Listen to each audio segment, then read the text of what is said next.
Brandon, thank you for joining me today. Hey, what's up, Elias? Thanks so much for having me back. I'm Exciting excited. times, man. We got part two, Cobra Kai season six. Man, first of all, how does it feel now? You're part of Cobra Kai. We spoke what about July? Is that what it was we spoke last time about part one around there? Yeah, around that time. Yeah, yeah. What's been the fan reaction from seeing you on part one and Oh continuing? my goodness. It's been so welcoming and loving in every way possible. I mean, I said this probably in our last interview, but I've been a huge fan of this show. So me as a fan, w it would be hard for me to be welcoming towards new characters, especially Mm, 6 seasons in. But the Cobra Kai fan base, it's like a giant happy family. They've embraced my character and the other new characters with open arms. So I'm right. super grateful, man. Speaking of new characters, a few minutes ago I spoke to Patrick, who plays Axel. Oh, really Yeah, nice. how awesome is Nice, that nice. guy? Dude, Patrick is amazing. You guys are in for a treat for part two to see him. Yeah. He's Yeah. awesome. Total difference, huh, between the character and him in real life. Yeah, exactly. Yeah. He, so, so man, Kwon's got a big reputation in this show. How did you like dive in for part two with this guy for Kwon? How did you approach this character? That's a good question. It was interesting because we had about a month in between shooting episode 3 from part 1, and then when we finally shot the episodes in part 2. So there was a lot of like there was this real feeling that I had of excitement that I think Kwon had too, of like there was a whole month in between and I still hadn't met most of the main cast. I haven't interacted with them because when we were shooting episode 3, obviously we didn't have any scenes together. So I was super excited to like finally meet them and stuff like that as a fan. But I Mm, think Kwon has he's probably not a fan of them, but he has a feeling of excitement to like see these guys and see what they're all about. So I feel like I channeled a lot of that real feeling into it, and to be able to like share scenes with them and share the screen with them was just surreal. But a lot of that like excitement I really channeled into the character too, like I think literally like his first line coming up to them is like, "Oh, you're the famous Miyagi-Do." Like, you know what I mean? Like there's a yeah. real feeling behind that too, because I'm like, "Whoa." I'm just like showing it in a different way where Brandon inside is like fanboying, but like Kwon is obviously like, who the heck are these guys? Like, really? Mm, You know? right. Um, so yeah, I think I kind of just channeled what was, the real feelings that were there. And I guess yeah, it was just trying to find I feel like all characters in whatever show, especially shows big as Cobra Kai, we're all puzzle pieces. So I was just trying to, they already have had this foundation for 6 seasons in, and I was trying to find my puzzle piece in here. I kind of noticed that, for example, that Dimitri is kind of like, he's getting a little cocky. Yeah, So he that's is. why Yeah, when he is. that first interaction, I give him a little, I try to make him flinch a little bit there. So just trying to find my place in the story was mainly what I was focused on. Yeah. Mm. How long was when you guys filmed part one? How long of the break was it before you jumped into part two? Do you remember? Yeah, it was about a month break for us at least. Okay. I know they were probably shooting episode 4 and 5, but at least for Daniel Kim and I, who plays Yoon, it was about a month. Yeah. Okay. Now, did you know what was going to happen to your character in part two, or did you read that in the month going in? So this is the funny part was while we were shooting episode 3 in part 1, Hayden was pulling me aside and telling me the arc of the character because while we were Wow. shooting episode 3, we only had the script for episode 3. We didn't know anything. So Okay. in between shot setups, he was pulling me aside and telling me everything, and I was like, what the heck? This is the craziest thing ever.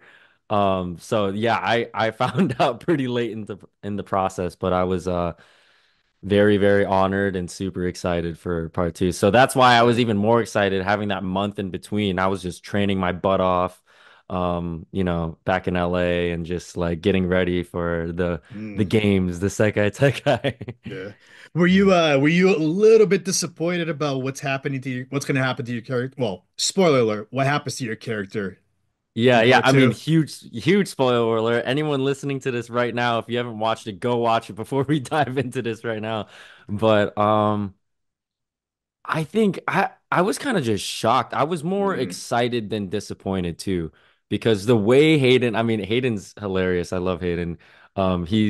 He gets so passionate when he's like nerding out about the show. So yeah, he was telling me like we've never killed off a character on screen, right, especially a kid. So he was like letting me know how big of a deal this was, and it felt like even more pressure, you know. But I was just so honored to be, a part of me is like, oh man, I wish I right, could, shoot more or, but like to be part of such a alone, just be a part of this show, and then on top of that, to do something historical in this show, to be a part of that is just surreal. So I was more honored, if anything. But yeah, on the last day, it was definitely mixed emotions. It was like bittersweet. I was like super right, excited, but also like, oh dang, I gotta leave these guys. You right, know? right. Yeah. How emotional was that scene? You know, we see you get stabbed by accident. Well, was it by accident? Would you say a little? It was a little bit of both because of the big brawl. Tell us about that scene when you're on the ground, but then Ralph is standing right over you. Yeah, that whole day was like a blur. What was crazy about that whole brawl, and I don't think people will believe it when I say it, but I would say 90% of the fighting was done within the last day of shooting. I was Mm, completely convinced because we had about a week to shoot all of that. I was completely convinced that I was going to stay in Atlanta for another week because there was right. no way we were going to finish everything. So we were just gunning, going as fast as we can. But that last day when we shot all of that and the ending, it was like there was some magic in the air. Everyone was perfectly in sync, cast and crew down. And I just remember thinking like, "Oh crap, we're actually here." Like I didn't think we were gonna Mm, be there, but I was like, "Oh, we're here at this moment," you know? And so that was, man, we had to combine like five different shots for that. It was like wow. we combined, Kwon hitting that camera and then picking up the knife and then screaming and then getting bumped in by Yoon and then doing the fight bit and then falling on the knife and then Ralph coming in and turning him over. But we did have to pause afterwards to do all the blood effects. Mm, And that was super surreal because it was like they take it very seriously, when they have like even prop knives on set, and it was a very big moment. So it's like 100 people, over 100 people in there, just all in a circle around me. And I just remember like having the time of my life, yeah. just like because I didn't realize like how real everything looked because I have the effects on me. And then I just remember feeling like a lot of people were looking at me and like, oh, like looking sad in real life. And I was like, Mm. what? And then I looked at photos later and I was like, oh, yeah, I got a knife in me. I got Right on. blood everywhere. Um, but yeah, it was that whole day on set was extremely magical, and I don't think I'll remember it for the rest of my life. Mm. Yeah. How intense was that brawl? Because like Patrick told me, you guys filmed it for about 2 days. He told me Yeah. Yeah. that's a lot, man. Yeah, like I feel like when people watch that sequence, they're gonna think we had months for that. And the fact that we did that in 2 days, I still don't believe. That was just, like I said, it was like everyone was in sync and I mean, huge shout out to the stunt team, Don Lee and Ken Bearfield and Tony Chung, because um they really like because it was so action heavy, they really guided us down the right path and also Sherwin, our director, but and everyone there, honestly, just it was just everyone was in sync. So it was crazy. I don't know how we did it, but we did Right, it. right. What do you think is motivating Kwon in the tournament for part two? Um, think a lot of things. I think in the beginning, he feels like he's finally in the position that he deserves. Yeah, I think we see in part one that he's not the alpha, he's not the leader, but he always feels like he should be the leader. He feels like he's the best. So I think he's just super excited going into the tournament. Like now I can show everyone in the world, not even just in my Tojang, but yeah. everyone in the world that I'm the best. And he finds out very quickly that it's not as easy as he thinks it's gonna be. Um, so I think I mean, at least for me, what I was taking into account when just to justify all of the madness that leads up to episode 10, when Cobra Kai gets knocked out of the tournament, in episode 9, I just remember thinking when he fights Diego and it's like Yeah. it's a second chance, I was thinking as Kwon, okay, I'm not gonna get emotional. I'm just gonna get straight to the point. I'm gonna be a killer. So I don't know. I haven't seen it yet, but as we're recording this, I still haven't watched the episodes, but at least for my portrayal, I was trying to go for a much more like stone cold, emotionless. While he's in the ring, like he Mm, wasn't as vocal, just like I'm gonna just destroy this guy and not let myself like mm, get too angry. Um, but then, obviously during the brawl, it's like what the heck? I'm getting my butt whooped by Robbie 1v2. Like this doesn't make any right. sense. So it I kind of use that feeling to my advantage of like, what the heck? Like, I feel like I'm the strongest one here, but why am I losing? Like, there's no way I Mm. should be losing? And so he's just getting more and more mad, and then you see the lengths that he goes to. Yeah. And everybody's expecting to see like Kwon versus Robbie or Miguel in the finals of this tournament. Yeah. Yeah, Who knows? exactly. Who Like, knows what we're gonna see now? yeah, that's why I think the creators do and the writing team just do such an amazing job with the show is the moment you expect one thing's gonna happen, they go, Right, whoop, nope, curveball. It's going right, something else. So because Kwon won in the semifinal, he's going to the finals, and then now it's yeah, Robbie versus Axel. So you're expecting like something, one of the two, and then yeah, it's like, oh, never mind. yeah. Sp- Also, I like the mind games that Kwon's playing with Robbie, part two. Yes. Yes. Those are, oh my God. That I remember those specifically too when Hayden told me like what Kwon was gonna do to try to ruin his relationship with Tori. I was Yeah, just so excited to do that because as a fan of the show, I love that Tori and Robbie are together. So like the fact that I get to go in there and try to mess it up yeah. was just like, oh, this is gonna be so much fun. Yeah. How would you describe the Kwon and Tori relationship? Um, I I think from Kwan's point of view, I'll speak on Kwan's behalf. I don't really know too much. I actually didn't speak to Peyton too much about what her thoughts were towards Kwan's character, but I think that I guess if they're kind of both on the same page where it's almost like a business transaction. Like it's like we're here to just win. Like I don't Yeah, care about you as a person. I don't care. Like that's why I think Kwan's very judgmental. He doesn't think that she even deserves to be like a captain. yeah. So, that's why he's not very welcoming towards her in the beginning. And he's just like, okay, these are the cards I'm dealt. Just don't suck. All right, listen to Mm, me. Don't suck. Don't lose, so we can win this. Um, so I think he honestly just sees her as a tool, and then he mm, sees that, oh, he's with Robbie. She's with Robbie. Okay, maybe I can use this to my yeah. advantage.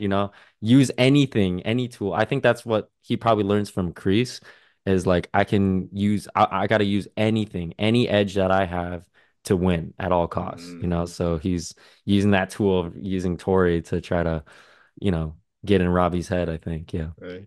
Between the fighting in the tournament and the brawl, was there anybody specific that you enjoyed having these fights with, or somebody that you missed an opportunity to have a fight scene with this time around? Ooh, I think all of them for sure, but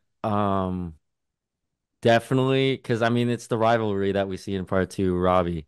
Yeah, Tanner and I from day one, we both like felt like, ooh, the moment we rehearsed the fight together yeah, at the stunt dojo, we were both like, ooh, we got something special here. It felt like a hand on a glove. Like we flowed together perfectly. We were bouncing ideas off each other and how we want to, Mm, portray the fight scenes. And I think yeah, that was just so much fun. And Tanner even said himself, he said it publicly that his all of his favorite fights are in, yeah, I did see part that. two. And Yeah, and yeah, like when I saw that he teased that, I was like, all of those fights are with me. You know what I mean? So yeah. I was like, oh, okay, the feeling was mutual, and how much fun we had fighting each other. But yeah, that Tanner specifically, I think he was always from the beginning too, just extremely welcoming towards me and always let me know, hey, any questions you have, I'm here. Here's my phone number. Like anytime you want to hang outside of, work or whatever, anything you need, I'm right here. So That's he amazing. definitely is he's very dedicated to his craft, but even better person. Yeah. Mm. What's your thoughts on the Iron Dragons? Oh man. The Iron Dragons, as a fan, I think they're sick. They're Patrick and Zara and Lewis, they're so good. I actually Patrick was the first time I met. I didn't know of him. But he was absolutely amazing. Such a nice dude and just dedicated to his craft. I mean, he had a lot of weight on his shoulders, I know maybe he speaked about it, but he didn't have any martial arts experience Right, prior. right, yeah, And so for him to have to come in and be like the biggest, the strongest threat, there's a lot of pressure in that, and he didn't have much time to train. He didn't have like any yeah. He time to told me that. train. Yeah, But he was always training, outside of work as much as he could. I even remember like we both saw each other in the gym outside of work, and he would like, he knows that I'm a lifelong martial artist, so he would ask me for help, hey, I'm working on this kid, can you help me? And I was just like, this dude's so dedicated. mm, And Reina, I knew of from the martial arts world. We both knew of each other, but we never met each other. So it okay, was like really cool to like work with her and like us both like bonding over the fact that we came from the martial arts world and we're wanting to break into this business. And this is kind of like our first, you know, both of our first big roles. And to be on a show like Cobra Kai is just like right.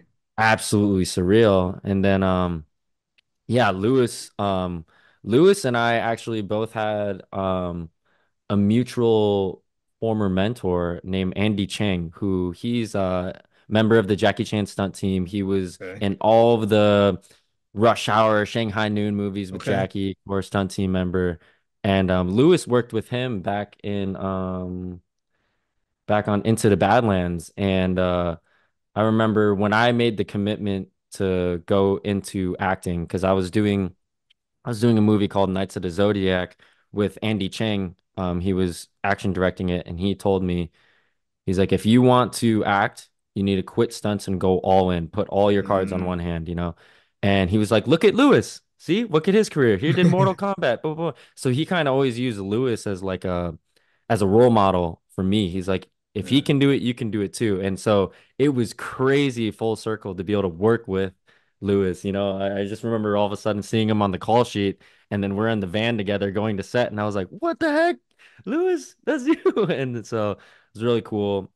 He definitely gave me a lot of um good career advice and stuff. So very, very, very, very talented Mm. actor and martial artist. But yeah, all of them. The Iron Dragons are badass. I thought that Right, we were badass. Those guys take it to a new right. level. What do you think? We'll have a spin-off of the Iron Dragons? That would be sick. That would be super cool. I'd be down for it. Yeah, Okay. that'd be cool. What do you think? What kind of legacy is Kwon gonna leave behind now, you think, in the universe of Cobra Kai, Karate Kid? Oh man. I I think that would have to be up to the fans, but I think to me, what was interesting is he reminded me a lot of like almost like that young Kobe Bryant or like that Tupac energy or like Yeah. Bruce Lee. Like it's kind of like they died young, but they were like, oh, they were just had this untamed wolf energy. Mm. I remember I listened to a lot of Tupac in my trailer Yeah. leading up to it because he just has so much anger and just wants to prove himself. Um, and they went out young, and I think maybe in this world, like because he went out so early, but I would hope that Kwon made his presence very clear.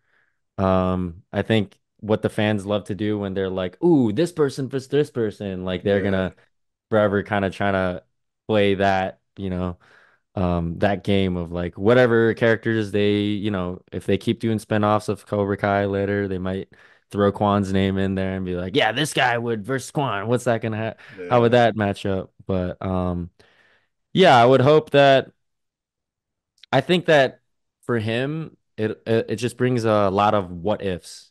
Hmm. What ifs, like what if he found the right mentor? What if he interacted with Chosen, and maybe Yeah, Chosen to put him down the right path. It's just kind of like it's almost sad in that sense, even though he's such a bad character. right. I think like because we've seen in this show so many characters that have had such a big arc, and we've seen him go from bad to good to bad. Hmm. It's like kind of a little bit, dang, what if he had the right mentor, but it was too Hmm. late, you know? Yeah, So yeah. it's kind of like, tomorrow's never guaranteed. But You, yeah, yeah. you mentioned the fans, and I said this to you before we jumped on interview. They're going to be very mad when they find out what happens to Quad. Uh-huh. Oh man, I'm really curious to what the response will be like. I wonder if it'll probably be a lot of rage. I hope nobody cries. But we'll see. I mean, I'm I'm really excited to see what the reaction will be. Yeah. Mm. My reaction was I paused it and I looked at my wife and I was like, "What just happened here?" That's what it was. It was like, "What just happened here?" Yeah, yeah. I think what I love is that, they cut to they always cut to like back at the Lewis house, they're watching it too, Yeah, And like you literally saying your reaction of like what just happened, like they have that same reaction as well. So I love that they explore that because it's like they're watching it on TV and they're yeah, having the same emotions as the viewers that are actually watching the show, yeah, they're like, what the heck? Like, no way. And I thought it was really cool that they in the trailer they put that little Easter egg in there. I don't know if you noticed at the end of the trailer they got like the TV turning off kind of yeah. effect. And I was like, oh my gosh, you're foreshadowing it. It's crazy, yeah. Did you take anything from the set to remember this? Do you have the knife? Maybe you got the knife that I don't know about. I all I will say is that some veterans, I won't name any specific names because I All don't want to right, get them in trouble, but some veterans from the original cast helped me do some snooping and got some props. nice. That I'm extremely grateful for because I was too scared to take them myself, but Mm, they went out of their way to help me, and I was like, oh, if they're doing it, then it's fine, right? Because mm, they're the regulars. So no, I'm really grateful. I do have some stuff that I definitely will cherish and frame. that's awesome. Brandon, what's next for you? Anything new coming out that you could tell us about, or you're about to go work on? What's happening? In terms of what I can say publicly, um, I don't think there's too much I can say. I'm just working on a lot of personal projects and stuff that I can't talk about here and there. But yeah, definitely I just for me personally, I just want to continue to ride this wave, hopefully go to some cons and meet some Yeah, fans and you know, continue to grow as much as I can as an actor and as an artist. I think a big takeaway for me from this show was for a long time I was trying to push martial arts away from me because I was trying so hard to, market myself as an actor, but Cobra Kai has yeah. taught me to embrace that part of me. And so Hmm. I still want to explore all genres, but I definitely, while I'm young, I want to take advantage of my athletic prime and see what I can Right. do in the action world. So I'm definitely motivated to do that. Um, but yeah, pretty much just trying to get better as an artist and as a person. And interact with this awesome Cobra Kai world as much as I can Yeah. as well. Speaking of Yeah. interaction, well, let's end this by social media handle. You know you're gonna get blown up with DMs when like I said, when they find out or when they see it, they're gonna get mad at you. Oh man, yeah.